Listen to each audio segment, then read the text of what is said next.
The third French league is not really a pro league, as most of the players still have jobs. Also, the import players sometimes still have jobs because they are paid their expenses and a very small salary. The minimum amount of French players on the roster is 15, which means that there's about 5 to 8 imports per team. Import players that come to this league are usually looking to enter Europe and then move on to the Beneliga, Swiss D1, the second Italian league or the second French league. Our next interview is with Graham Yeo from Canada. Graham spent his junior career in the OJHL in Canada. He then went on to play youth sports for Laurentian University. After 4 years of university hockey, he turned pro in the third French league. It will be interesting to hear from his experiences. Hi Graham, thanks for being here with us today. Thanks, Marty. Glad to be on here and look forward to having a conversation with you. Yeah, so our first question will be, how is the transition from North America to France? I mean, you're not a French national or don't have any connection to France. So yeah, how is the lifestyle change and the hockey? Well, coming out of Ontario in Canada, it's a hotbed for hockey, so competition is always very strong. So fortunately, I was able to come out of minor hockey or youth hockey, one of the stronger players, and got an opportunity to play junior A hockey, which is the second level of junior hockey underneath major junior hockey, such as the OHL and WHL and QMJHL. So this is a really high level competitive hockey where players are motivated to continue playing after their junior careers and hopefully going to school and obtaining American scholarships or playing in Canada at universities. So I played 4 years of junior hockey in Huntsville, Ontario for the Huntsville Otters, who are now no longer. They folded due to financial reasons.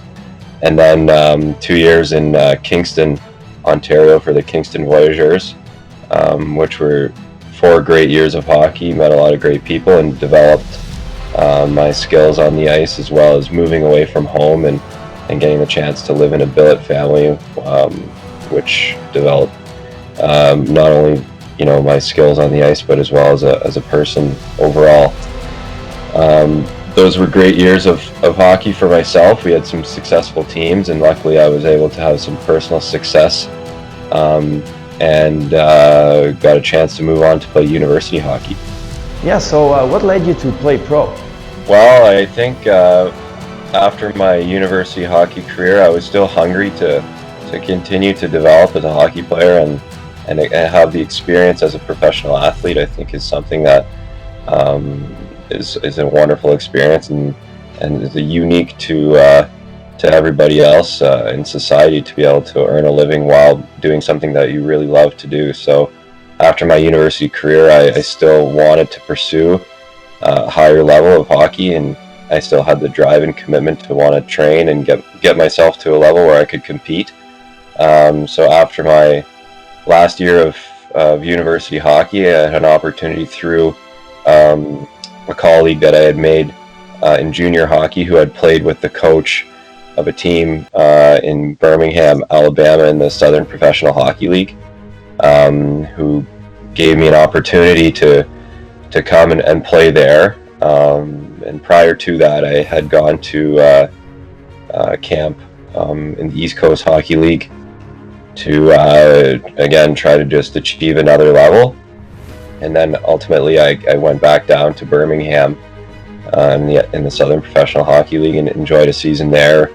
Again, a new culture, a new setting, new people, new everything, which was an amazing experience for myself, both on and off the ice. And so yeah, those are great memories for myself and something that I really cherish. Yeah, so how did you find a team in France? And how was it to change your lifestyle from North America to France? So after the season that I had in Birmingham, Alabama, I'd always dreamed about pursuing a career over in Europe. Like you said, just from a lifestyle point, getting to see even a different culture, different language, different style of hockey. The way that I got over there was I had, again, another colleague that knew the coach in Europe, in France, where I was playing in Maribel, France. And there he made the connection, and through a series of different video that I had sent him from the previous year, as well as a few Skype conversations, I was able to obtain a contract on that basis, and then got a chance to go over and play. The transition of the hockey was definitely a big change. All the ice rinks that we played on were Olympic size, so quite a bit bigger than what I was used to, a bit more skating. The style of game, it was less physical.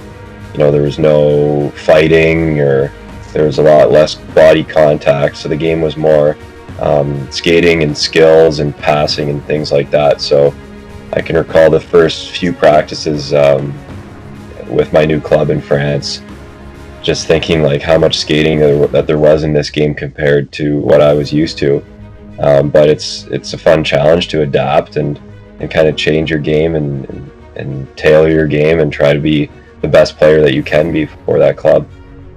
Yeah, and how about the daily life? How is it different to North America?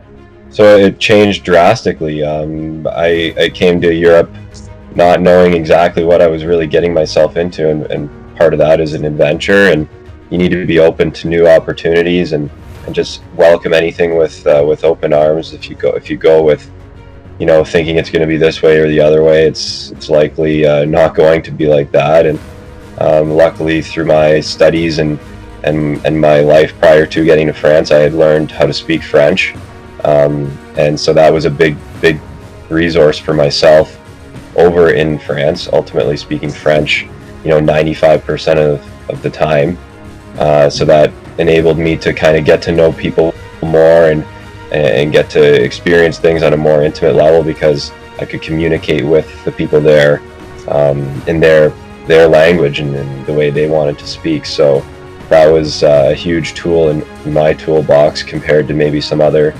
imports that don't have that opportunity to be able to communicate perfectly with people over there.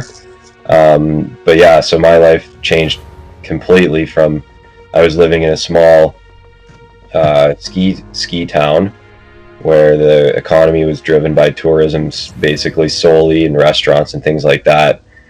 So it wasn't a big city with big movie theaters and shopping malls or anything like that. So it was a small town. You got to know people really well, and the food was great, and the atmosphere around hockey was really cool too. So yeah, it was a great experience for myself. Do you think that you'll play some more years in France, or was that it for your life experience and you go back home? I think I would have one more season left in me to play. Now getting a little older and realizing that my body can't go through this forever type of thing. It's good to listen to your body and know what your limitations, and that you're not invincible and things like that. So if there is another opportunity to go back and play again, I would definitely do that. But if not, then I'm extremely happy with my hockey career and where it took me around the world and the people that I got to meet. So there's no regrets, but the opportunity to play in Europe was something that I think every hockey player should strive for, because from a whole perspective, not just your on ice play, but everything else that goes in between, is something that you can always look back on and have fond memories of, and yeah, exactly, it was a great experience for myself, so I'm really happy to have had that. And since the third French league is not really a pro league, did you also have a job? And what about your teammates? Yeah, so a lot of the players do have employment on the side. Our practices were in the evenings, so that was tailored to the fact that a lot of the guys on our team were working during the day. The imports on the team didn't have full-time jobs per se. Like I said before, I was living in a ski town, so it did snow a lot. So some of the jobs that the team would try to help the imports get were snow removal, snow shoveling, or little jobs that you could just make a little bit of extra cash on the side. but yeah, like there were lots of guys that were working, so they were able to balance both, you know, their family life, their job, and as well, you know, be committed to being a hockey player. So it was great to see those guys, you know, with their commitment levels and how they were able to time manage their lives and live a good life that way. So that was it for today, Van. Thank you very much for being here again. Yeah, no problem. Thanks again.